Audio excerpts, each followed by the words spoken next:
आज झुकेर बिहान उठेको घाम पनि लागेको छैन फेरि थपेर सुतिदिए अब बाउले निकै नै बाहिरबाट कराएपछि चाहिँ साँच्चीकै उठिदिए अच्छा अब मुख नधुई चिया खान भनेर भान्सातिर गएको भान्सामा त रम्फू भेटाइदिए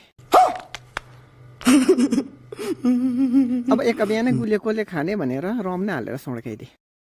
बडा हरामी हो बेटा अब एक ग्लासले चित्त नबुझेर दोस्रो ग्लास पनि सड्काइदिए कैसे कैसे लोग रहते हैं यार यहाँ पर अब मुखको गन्ध मेट्न भनेर ब्रस गर्न गएको आजै भने कोलगेट पनि पो सकिएछ जब कोलगेट सकेर के भयो त दिमाग त सकेको छैन नि काटेर देशी जुगाड लगाइदिए